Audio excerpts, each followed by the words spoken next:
బులెటిన్లో మరో breaking news చూస్తున్నాం. ఎన్నికల ప్రచారంలో భాగంగా బీఆర్ఎస్ అధ్యక్షుడు ముఖ్యమంత్రి కేసీఆర్ నేడు మహబూబాబాద్, హనుమకొండ జిల్లాల్లో పర్యటించనున్నారు.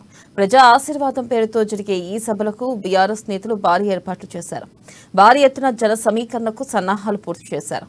మరోవైపు పోలీసు అధికారులు ముందు జాగ్రత్తగా ట్రాఫిక్ క్రమబద్దీకరణ చర్యలు చేపట్టారు. పలు మార్గాల్లో ట్రాఫిక్ ను దారి మళ్లించారు.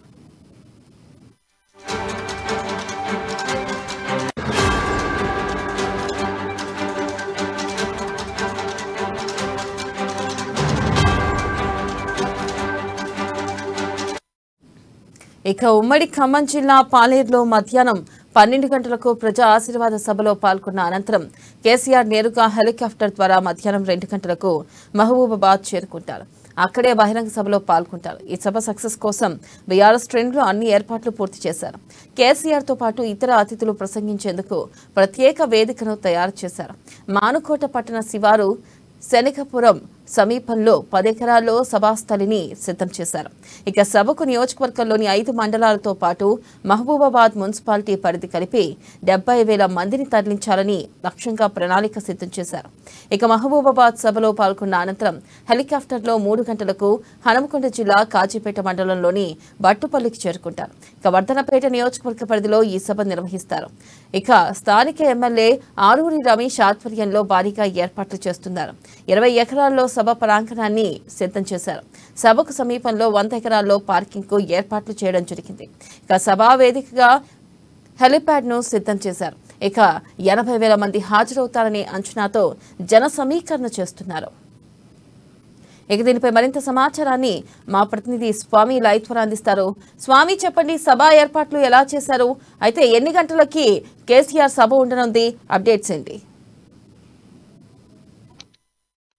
వెనెల ఉమ్మడి జిల్లా వ్యాప్తంగా కూడా కేసీఆర్ ఆశీర్వాద సభ జరగబోతున్న నేపథ్యం అయితే కనపడుతోంది. ఉమ్మడి వరంగల్ జిల్లాలోని కూడా మహబూబాబాద్ పట్టణానికి అయితే శనిగాపురానికి మొత్తానికి అంటే మహబూబాబాద్ మున్సిపాలిటీ పరిధిలోని కూడా అక్కడ శనిగాపురంలో కూడా ఒక భారీ బహిరంగ సభ అయితే ఆశీర్వాద సభ ఏర్పాటు చేసిందని చెప్పుకోవచ్చు. పాలేరు తర్వాత అక్కడ నుంచి మొదలుకుంటే మహబూబాద్ కు చేరుకొని 1 గంటకు ఇవాళ మధ్యాహ్నం 1 గంటకు కూడా కేసీఆర్ ప్రజా ఆశీర్వాద సభ కూడా ఉపన్యాసించిన మొత్తానికైతే మహబూబాద్ లో ఏర్పాటు చేశారని చెప్పుకోవచ్చు. ఇప్పటికే అక్కడికైతే రంగం మొత్తం అయితే కేసీఆర్ రాకతో కూడా అక్కడ ప్రస్తుతానికైతే ఇన్ఛార్జ్ గా వ్యవహరిస్తున్న మంత్రి సత్యవతి రాథోడ్ అయితే ఇప్పటికే పూర్తిగా ఏర్పాటు చేసిన పరిస్థితి కనపడుతుంది. సిట్టింగ్ ఎమ్మెల్యే కూడా ఇప్పుడు బీఆర్ఎస్ ఎమ్మెల్యే అభ్యర్థి శంకర్ నాయక్ ఆధ్వర్యంలో కూడా ఇప్పటికే శనిగాపురంలో కూడా అన్ని ఏర్పాట్లు చేసుకోరని చెప్పుకోవచ్చు. మొత్తానికైతే అక్కడ నుంచి ఆశీర్వాద సభ అయిన అనంతరం కూడా వరంగల్ మహానగరం పక్కనే ఆనుకున్న బట్టుపల్లి ఎస్ఆర్ కాలేజ్ గ్రౌండ్ లో కూడా మొత్తానికైతే వర్ధనపేట ఎమ్మెల్యే అభ్యర్థి సిట్టింగ్ ఎమ్మెల్యే ఆరూరి రమేష్ ఆధ్వర్యంలో కూడా మొత్తానికి నగర శివారులో కూడా ఎస్ఆర్ కాలేజ్ లో అంటే మొత్తం 20 ఎకరాల్లో కూడా 80,000 మంది రాకపోవడం కూడా మొత్తానికైతే ఇప్పటికే ఏర్పాటు చేసిన చెప్పుకోవచ్చు. ఇప్పటికి మొత్తానికైతే అంగరంగ వైభోగంగా కూడా గులాబీ తోరణాలతో కూడా మొత్తానికి ముస్తాబైందని చెప్పుకోవచ్చు. ఇప్పటికి ఆరూరి రమేష్ అయితే మాత్రము ఏర్పాట్లు అయితే అడావుడి చేస్తున్న పరిస్థితి అయితే కనపడుతుంది. ఇక్కడికి 2:30 గంటలకు కూడా ఇక్కడ సీఎం కేసీఆర్ కూడా రానున్న నేపథ్యం అయితే కనపడతా ఉంది. ఇప్పటికే ప్రజా ఆశీర్వాద సభలో కూడా ప్రజలకు ఎలాంటి మొత్తానికి ఎలాంటి అంటే సమస్యలకు పరిష్కార మార్గం చూపుతున్నారు.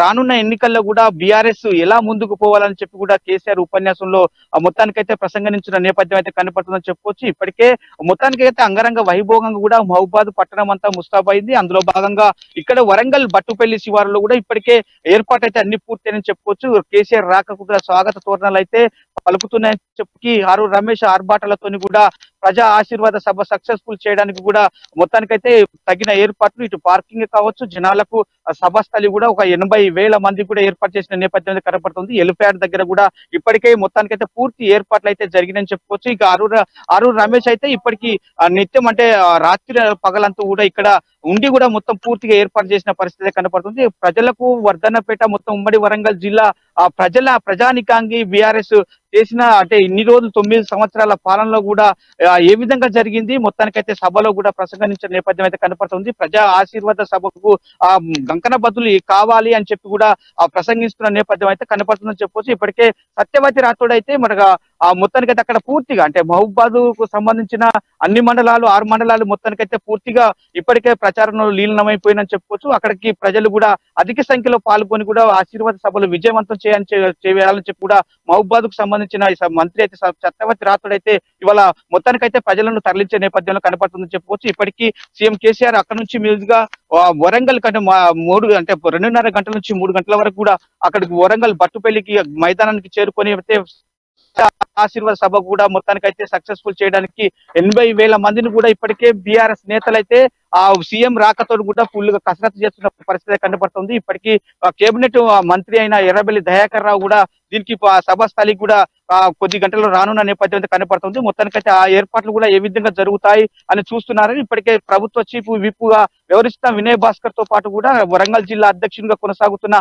ఆరూరి రమేష్ అయితే ఇప్పటికీ మొత్తానికైతే ఏర్పాట్లు అయితే ఇప్పటికీ పూర్తి అయినని చెప్పుకోవచ్చు. వెన్నెల. Right, thank you.